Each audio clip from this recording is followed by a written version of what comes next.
Subscribe sekarang channel YouTube Novelas Kadina. Gratis. Bab 4476. Setelah itu, polisi itu menatap Hogan dan berkata dengan serius. Tuan, kami perlu mengambil hard disk di perekam Anda untuk mengambil video pengawasan dan membantu menyelesaikan kasus ini. Dia selesai dengan Hogan, lalu segera berkata kepada rekannya. Anda pergi untuk menghapus hard disk, kami langsung kembali. Ngomong-ngomong, bawa juga gadis itu untuk membuat pernyataan. Ya? Pria itu mengangguk tanpa berpikir, dan segera bertanya pada Hogan. Tuan, di mana perekam hard di sistem pengawasan Anda? Hogan berkata dengan wajah malu. Petugas, perekamnya ada di sana, tetapi tidak ada hard disk di dalamnya. Tidak ada hard drive? Petugas polisi yang bertanggung jawab mengerutkan kening dan bertanya. Saya melihat bahwa lampu kerja kamera keamanan Anda menyala, bagaimana mungkin tidak ada hard disk? Hogan mengeluarkan hard disk yang terhubung dengan counter dan berkata, begini, memang tidak ada hard disk saya sudah lama rusak. Belum beli yang baru, toko saya sendiri relatif kecil. Tidak ada yang dipikirkan orang jahat, jadi tidak masalah apakah ada video pengawasan atau tidak. Jadi saya tidak mengubahnya, jadi kamera hanya sebagai gertakan saja. Petugas polisi berjalan cepat ke depan, dan menemukan bahwa dalam perekam ruang hard disk memang kosong. Wajahnya langsung jatuh dan dia berkata dengan wajah tertekan. Saya harus mengatakan, Pak, Anda terlalu pelit. Berapa harga hard drive? Kapasitasnya yang besar tidak lebih dari $2 atau $300 kan? Bagaimana kamu bisa tidak menyimpan uang ini? Hogan berkata tanpa daya, saya tidak akan berbohong. Petugas, bisnis di Chinatown benar-benar buruk. Biasanya saya mencoba menabung, tetapi pengeluaran menghabiskan semua tabungan saya di akhir bulan. Petugas polisi itu sangat marah sehingga dia tidak bisa mengatakan apa-apa selama setengah hari. Namun, marah seperti dia juga tahu betul bahwa dalam hal semacam ini mereka tidak punya cara. Karena tidak ada hard disk di dalam perekam hard disk. Secara alami, tidak mungkin untuk menyimpan video pengawasan apapun. Jadi bos mengembangkan trik ini tetapi tidak ada cara untuk mengeksekusinya lebih jauh. Karena ini masalahnya, tidak ada gunanya dia tinggal di sini. Jadi dia berbicara kepada wanita itu dan berkata, Miss bagaimana dengan ini? Anda datang ke kantor polisi bersama kami terlebih dahulu untuk membuat pernyataan. Kami akan mencoba mencari petunjuk lain untuk membantu menyelesaikan kasus ini. Wanita itu juga sangat tidak berdaya, jadi dia mengangguk dan berkata, baiklah, kalau begitu aku akan pergi denganmu. Petugas polisi berbalik dan berjalan keluar, hampir berjalan ke pintu. Berbalik dan berkata kepada Hogan, besok cepatlah membeli hard drive. Hogan dengan cepat mengangguk dan berkata, ya, jangan khawatir, aku akan membelinya besok. Polisi berbalik dan berjalan pergi, dan segera melihat kedua pria itu datang ke mobil polisi di pintu. Biarkan wanita itu duduk di belakang mobil polisi, menyalakan mobil, dan meninggalkan tempat kejadian. Saat ini, hanya pria dan Charlie yang tersisa di toko. Hogan kemudian meminta pria itu untuk menggantungkan tanda gantung di pintu. Setelah menggantungnya, pria itu kemudian pergi ke ruang bawah tanah sendirian untuk beristirahat. Hogan duduk di seberang Charlie dan berkata, Tuan Muda Wade, polisi telah mengawasi tempat saya. Aku tidak tahu persis tentang apa itu, tapi kurasa itu pasti ada hubungannya denganmu. Terkait denganku? Charlie mengerutkan kening dan bertanya, Paman Chen? Apakah Anda bermaksud mengatakan bahwa kedua polisi tadi berlari ke arah saya? Harus. Hogan berkata dengan serius, kamu baru saja melihat wanita itu dan dua petugas polisi itu. Akting dengan begitu banyak drama, sebenarnya hanya ingin mendapatkan rekamannya. Dari kamera keamanan toko saya, begitu banyak masalah harus punya rencana lain. Charlie bertanya dengan rasa ingin tahu, Paman Chen? Bagaimana Anda menentukan bahwa wanita dan dua petugas polisi itu bertindak? Bab 4477. Hogan menjelaskan, pagi ini baru saja membuka toko dan seorang Tionghoa paruh baya datang ke toko. Setelah duduk untuk memesan makanan secara acak kemudian mulai menatap 3 kamera keamanan saya tanpa henti. Kamu memikirkannya, orang yang serius pergi ke restoran untuk makan. Siapa yang akan memperhatikan situasi pemantauan? Jadi saya menduga pada saat itu bahwa dia adalah seorang gangster yang ingin mengambil uang dari saya atau polisi berpakaian preman. Charlie mengejar, dan setelah itu? Dia pergi setelah makan malam? Ya. Hogan berkata, pria itu menghabiskan makanannya dengan sangat cepat, membayar uangnya, dan pergi dengan tergesa-gesa. Begitu dia pergi, saya buru-buru mengeluarkan hard disk diperekam. Charlie mengangguk dan berkata dengan serius, karena pihak lain dikesampingkan sebagai gangster. Siapa yang berniat merampok sejumlah uang, maka 80% adalah polisi. Benar. Hogan berkata, saya takut polisi telah mengambil jalan memutar yang begitu besar. Untuk menemukan rekaman CCTV Anda dan Nona Gu, jadi saya menghancurkan hard drive terlebih dahulu. Tapi kemudian tiba-tiba ada adegan perampokan ponsel di pintu. Dua hal ini bersama-sama, motif pihak lain jelas. Pasti ingin mencari kesempatan untuk melepas hard drive saya kembali untuk menyelidiki. Jadi aku memberimu kedipan, ingin kamu tidak datang lebih dulu. Charlie tiba-tiba menyadari, dan mau tidak mau bertanya. Paman Chen, sejujurnya, jika kamu tidak memberiku kedipan mata. Saya benar-benar tidak melihat apa yang salah dengan masalah ini, bagaimana Anda menilainya? Hogan tersenyum sedikit, mereka melakukan adegan ini, naskahnya dipikirkan dengan baik. Tapi koreografi sutradara dan aktor masih agak canggung. Terus terang tanpa detail kunci, Anda menulis skrip tanpa detail kunci. Orang yang melihatnya dengan penuh minat pasti bisa melihat kekurangannya. Mengatakan ini dan melanjutkan, sepertinya orang-orang mengatakan bahwa tidak ada kejahatan yang benar-benar sempurna di dunia ini. Tapi menurut saya, meski tidak bisa melakukan kesempurnaan mutlak, tapi bisa melakukannya dengan relatif sempurna, asalkan si pembunuh berhati-hati. Kalau begitu semua polisi baik-baik saja, bahkan jika kejahatannya tidak mencapai kesempurnaan mutlak, itu tidak akan ditemukan. Charlie mengangguk dengan wajah berpendidikan, dan mau tidak mau bertanya dengan rasa ingin tahu yang besar. Paman Chen, bagaimana kamu mengetahui ada yang salah dengan wanita ini? Hogan berkata, Anda mungkin tidak tahu banyak. Sebenarnya, di Chinatown, meskipun opini publik beragam, tidak peduli kekacauan keseluruhan, tetapi umumnya benar-benar tidak akan ada orang Cina yang berani merampok di jalan di sini. Bagaimanapun, kita semua orang Cina, mudah untuk menanyakan siapa yang melakukannya. Belum lagi pecinan terkurung di beberapa geng Cina. Mereka di sini untuk mengumpulkan biaya perlindungan di daerah itu, tetapi juga menetapkan banyak aturan. Jenderal pencuri benar-benar tidak berani merampok di jalan atau bergerak di pecinan di siang bolong. Jadi wanita ini dirampok di depan toko saya di siang bolong. Itu sendiri tidak cukup masuk akal. Dikombinasikan dengan orang yang datang ke toko di pagi hari. Saya pada dasarnya dapat menentukan bahwa dia punya masalah. Selain itu, ada hal lain yang salah. Masalahnya adalah Chinatown adalah tempat seperti itu. Polisi dipanggil, bahkan dalam setengah jam tidak mungkin ada mobil polisi. Kali ini secara mengejutkan mereka membutuhkan waktu kurang dari 10 menit untuk datang. Lihat semuanya sudah siap. Charlie bertanya dengan tidak jelas, jadi polisi butuh waktu lama untuk datang? Benar.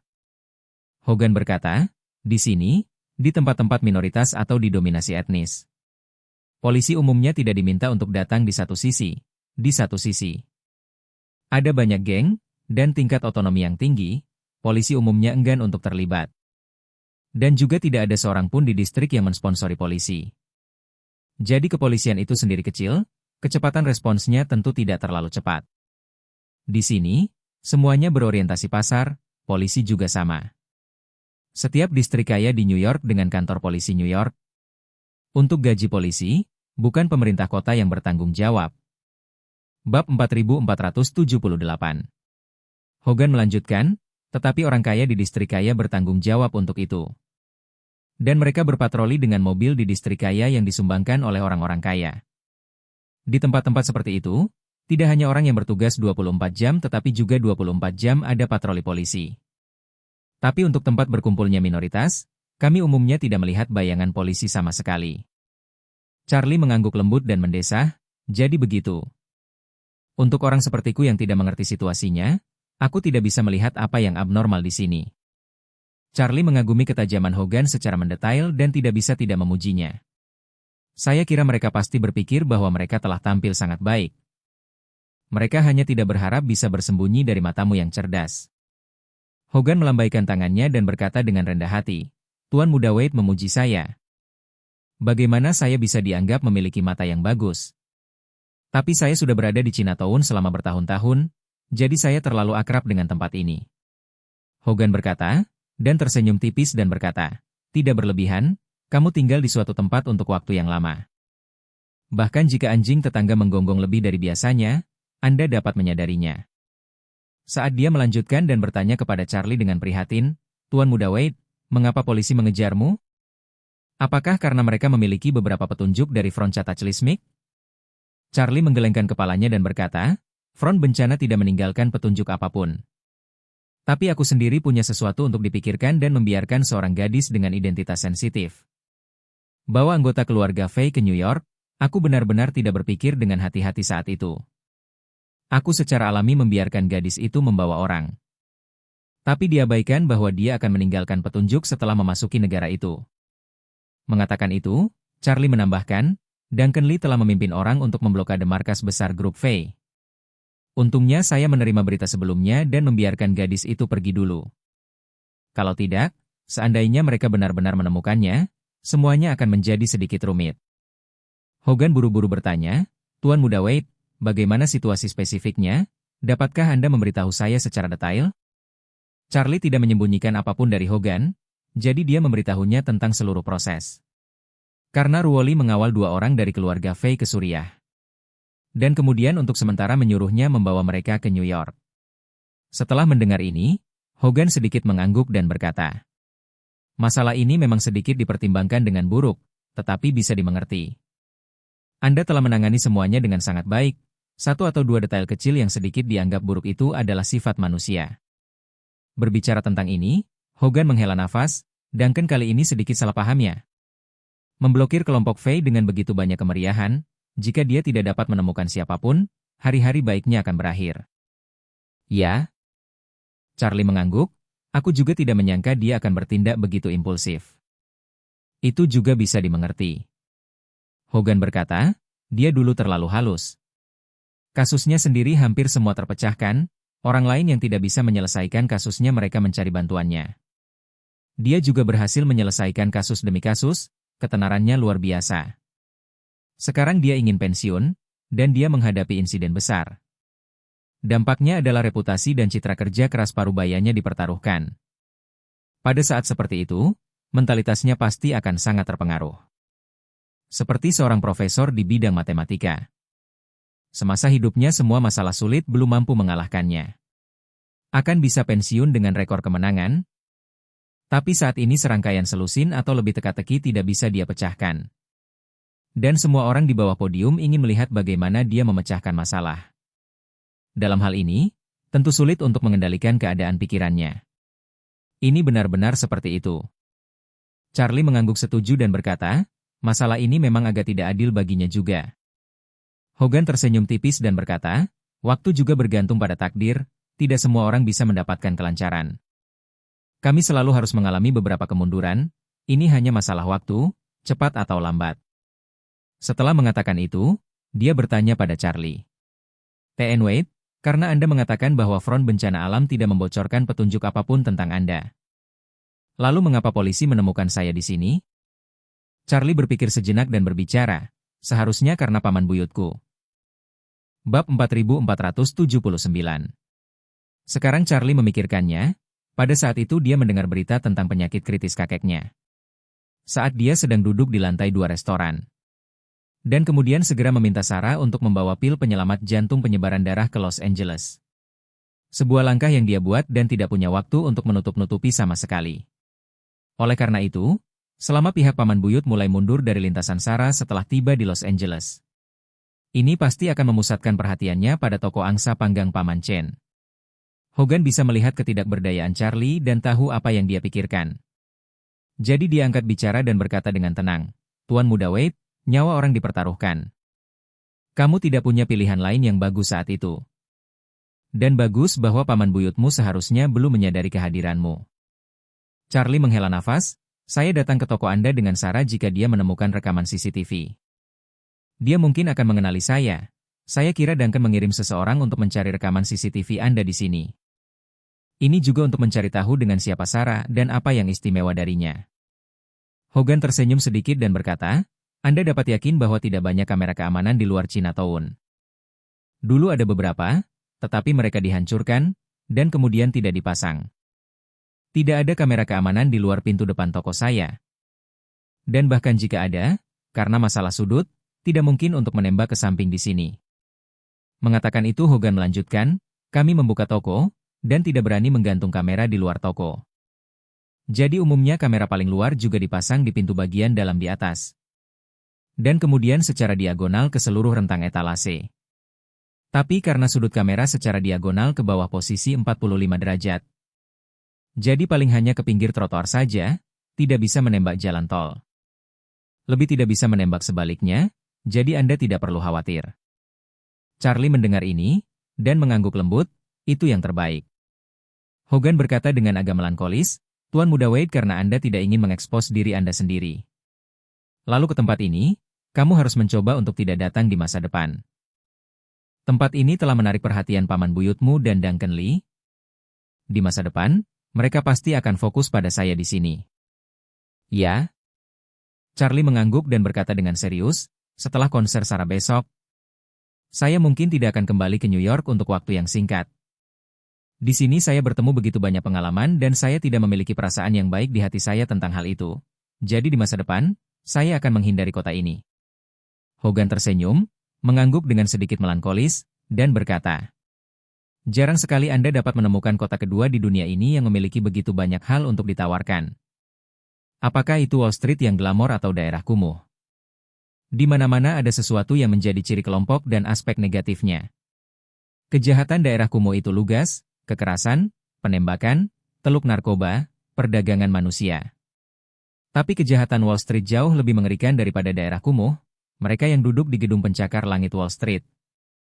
Hanya duduk bersama, dengan pembakaran cerutu, dapat menentukan hidup dan matinya sebuah negara dunia ketiga. Dan itu puluhan ribu, ratusan ribu atau bahkan jutaan orang. Dalam menghadapi keuntungan, memperlakukan kehidupan manusia seolah-olah tidak ada apa-apanya.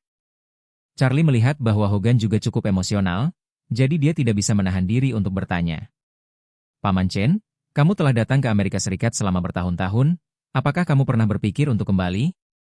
Hogan sedikit tercengang, lalu menatap Charlie, dan berkata dengan serius. Tuan Muda Wade, sejujurnya, saya ingin kembali, meskipun ayah saya yang lama sudah tidak hidup lagi. Tapi ibu saya masih hidup, dan sekarang sudah memasuki usia tua. Saya juga ingin melakukan bakti saya di sekelilingnya. Berbicara tentang ini, Hogan dengan ringan menghela nafas. Hanya, Tuan Gu pergi untuk berdamai dengan Liu Sheng untukku saat itu, aku berjanji dengan nama keluarga Liu di depan mereka berdua, tidak akan pernah kembali ke Pulau Hong Kong dalam kehidupan ini. Charlie berkata dengan acuh tak acuh, Paman Chen, hanya Liu Sheng dari Pulau Hong Kong. Aku benar-benar tidak peduli padanya. Selama kamu ingin kembali, aku akan menyelesaikan semua ini untukmu. Bab 4480. Hogan berdiri, menggenggam tangannya, melengkungkan tangannya, dan berkata, Tuan Muda Wade, kekuatanmu surgawi. Belum lagi 1 Liu, bahkan jika 10 Liu, tidak ada yang akan menjadi lawanmu. Berbicara tentang ini, Hogan dengan malu berkata, tapi, Tuan Muda Wade, kata-kata seorang pria. Ketika tim kuda sulit untuk diikuti. Aku tidak takut mati. Tapi aku takut orang lain akan menusuk tulang punggungku dan menyebutku penjahat yang mengingkari kata-katanya. Jadi, tolong jangan menekan Liu demi aku, karena dia menepati janjinya dan tidak mengejarku lagi. Saya juga harus menepati janji saya dan tidak pernah kembali ke Pulau Hong Kong dalam hidup ini. Charlie sedikit tercengang, dan merasa dalam hatinya bahwa Hogan terbuka dan jujur. Tetapi juga merasa bahwa dia terlalu baik dan menetapkan standar moral terlalu tinggi, hanya menyiksa dirinya sendiri.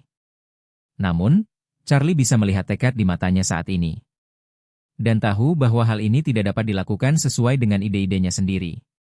Jadi untuk membiarkan Hogan meletakkan hal-hal yang terjadi saat itu untuk bergerak maju. Masih perlu mengikuti apa yang dikatakan leluhur lama, untuk melepaskan bel harus terlebih dahulu mengikat bel. Jika tidak, bahkan jika dia membiarkan front mengantarnya kembali ke Hong Kong. Menggunakan kekuatan untuk memaksa Liu merendahkan, tapi hati Hogan masih akan merasakan beban. Faktanya adalah Charlie belum berpikir untuk mengubah kata-katanya dengan Hogan. Meskipun dia memiliki kesepakatan dengan Liu untuk tidak kembali ke Pulau Hong Kong. Tapi dia tidak setuju dengan Liu untuk tidak kembali ke daratan. sehingga Pulau Hong Kong dia tidak bisa kembali. Tapi juga bisa kembali ke daratan bersamanya, bekerja untuk grup Wade. Kemudian dengan dukungan grup Wade, bahkan jika Liu mengetahuinya, tidak mungkin dia datang ke keluarga Wade untuk meminta hukuman. Namun, dengan kata-kata yang keluar dari mulutnya, Charlie akhirnya tidak mengatakannya. Dia tahu bahwa dengan karakter Hogan, dia tidak akan menolak permintaannya. Karena kebaikan ayahnya kepadanya dan menyelamatkan hidupnya. Tapi dia juga tahu bahwa insiden dan orang-orang dalam insiden itu, bagi Hogan, adalah simpul di hatinya. Dia seharusnya tidak membiarkan dia mengabdikan dirinya untuk bisnis grup Wade sebelum simpul hatinya terbuka. Karena itu, dia memutuskan bahwa setelah kelas master istrinya di Amerika Serikat selesai, dia akan meluangkan waktu untuk pergi ke Pulau Hong Kong dan mengobrol baik dengan Liu itu. Lebih disukai agar dia bisa secara pribadi menarik perintahnya ke Hogan. Dan biarkan dia kembali ke Pulau Hong Kong dengan bebas. Setelah dia kembali ke Pulau Hong Kong dan menenangkan pikirannya, dia kemudian akan melemparkan cabang zaitun padanya. Jika saya memiliki kemampuan untuk melakukannya, saya akan membuat hati dan jiwa Liu untuk mengundang Anda kembali dari New York. Jika saya tidak memiliki kemampuan, saya tidak akan menggunakan kekuatan saya untuk memaksa Liu menyerah. Hogan mendengar ini, dan ingin mengatakan sesuatu, tetapi ragu-ragu sejenak, dan kemudian menahannya. Segera, dia menatap Charlie, mengangguk penuh terima kasih, dan dengan serius berkata, "Terima kasih, Tuan Muda Wade, atas pengertiannya." Charlie melihat waktu dan berkata, "Paman Chen, saya masih memiliki beberapa hal untuk diurus. Jadi aku tidak akan mengganggumu lagi. Sarah seharusnya mengundangmu untuk menonton konsernya besok, kan? Jika Anda punya waktu, kami akan melihat Anda di sana dan kemudian." Hogan menggelengkan kepalanya dan berkata, "Tuan Muda Wade, saya tidak akan pergi ke konser Miss Gu. Pamanmu yang hebat seharusnya masih berada di Los Angeles hari ini. Dan perhatian Duncan ada di grup V untuk saat ini. Jadi ketika mereka masing-masing menyelesaikan urusan mereka mungkin akan datang kepadaku untuk bertanya tentang Nona Gu. Selama Duncan tidak menyadari bahwa saya berada di samping Nona Gu ketika Randall Faye menghilang. Kalau begitu aku masih bisa mengatakan bahwa Nona Gu datang ke toko, hanya kebetulan datang untuk makan. Dan saya hanya peduli mencari nafkah sepanjang hari, dan saya tidak tahu bintang besar manapun, jadi saya tidak memperhatikannya. Jika mereka tidak tahu bahwa saya mengenal Nona Gu, saya kira kali ini saya bisa menghentikannya dengan lancar. Tapi jika mereka mengetahui bahwa aku pergi ke konser Miss Gu besok, masalah ini akan sulit dijelaskan, dan mungkin Duncan juga akan mengingatku." Charlie mengangguk mengerti dan berkata, "Paman Chen, kalau begitu, aku akan kembali untuk menemuimu ketika aku memiliki kesempatan berikutnya untuk datang ke New York."